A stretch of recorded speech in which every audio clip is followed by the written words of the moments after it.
I was in Stanford, and I had all this, I was all resistant about what I was going to say when I got in the hot seat. And I was all worried about, oh, what if I ramble, and what if it doesn't make sense? Like literally just a half a second ago, I was like, it doesn't matter. It just doesn't matter. And that's when you're like, boom. And this is so cool because I wasn't even supposed to come here today. A friend invited me because he heard me say to somebody else, oh, I went to Abraham Hicks. His friend invited him here, and it was sold out. And we came anyway. I mean, that is just, I'm saying that to let everyone else know, you can just live that way. It doesn't matter what the conditions look like. You can just make it happen. And it is just,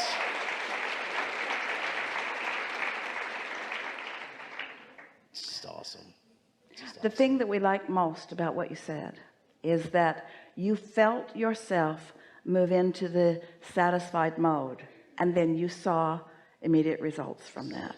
That's the demonstration that life will give you. And you'll know once you get the hang of this, that you get what you think about. Something wonderful will happen and Esther will say, I did that. Something not so wonderful will happen and Esther will say, I did that too.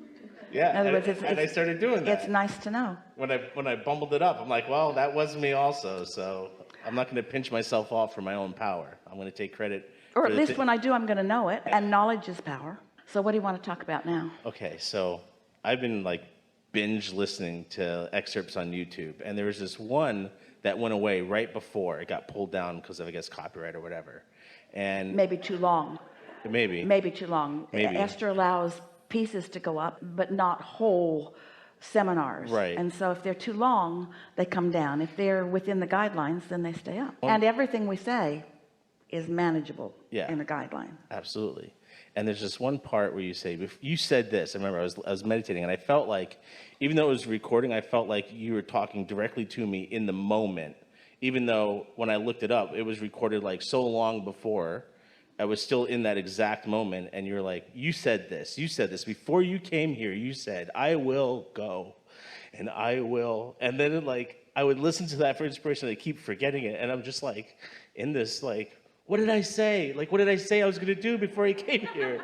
Like, what did I say? You said, I'll go forward into my physical experience, and I will remember that the larger part of me remains non-physically focused. And I will look around the environment, and I will see things wanted and unwanted, and it will help me hone a clear understanding moment by moment of what I most prefer. And then I will focus in the direction of my preference until I accomplish vibrational alignment with my own inner being. And when I do that, my inner being, who knows the fullness of what I'm asking for and knows the path of least resistance for me to get there, will feed to me moment by moment in real time ideas and impulses that will lead me joyfully along the path to the full unfolding of what I want. That's what you said. You also said, and each time that happens, I will stand in a new place with new manifestations, and also a whole new set of contrasting experiences which will give birth to another good idea. And as that other good idea comes, my inner being will hold steady on that good idea. And I might be wavery about it, but I will seek the feeling of satisfaction that my inner being is feeling as my inner being focuses upon it.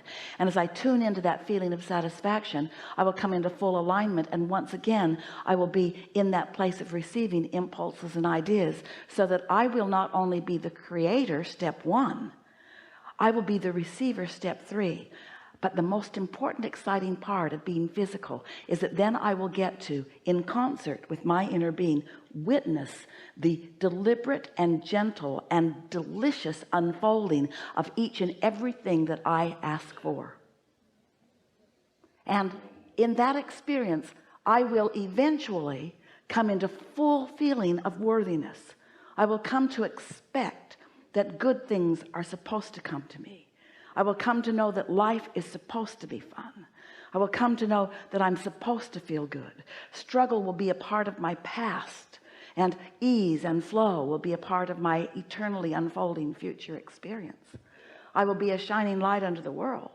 I will live such ease and grace and joy that others will see me, and they will know from what they see that I've figured some things out. And when they ask me, how is it that you are so joyful, and how is it that so many things come to you with such ease? And I will say to them, you said you knew. I just get into the receiving mode. I care about being satisfied. I go with the flow. I chill out. I push against nothing. I seek love. I move in the direction of what feels good. I find what feels good. I maintain that balance by my attention and focus. I care about how I feel until I have mastered alignment with source energy, so that I continue to be a radiating light of source energy wherever I go. And then those like you who are really the same as me, who are wanting to figure out how to tune into that frequency, I maybe sometimes make it a little easier for you to tune in because I'm tuned in. That's what you said. And then you said, I said a lot. oh, your vortex is so full of what you said. Your vortex is so full of your intentions for happy living and happy guidance and happy uplifting and happy life. Then you said, and most important, I will figure it out as I go. There's not anything that I'm supposed to do. There's not anything that's been assigned to me. I get to choose. I'm so free, I can choose bondage. And expansion is inevitable. And so my goal is joy. That's what you said.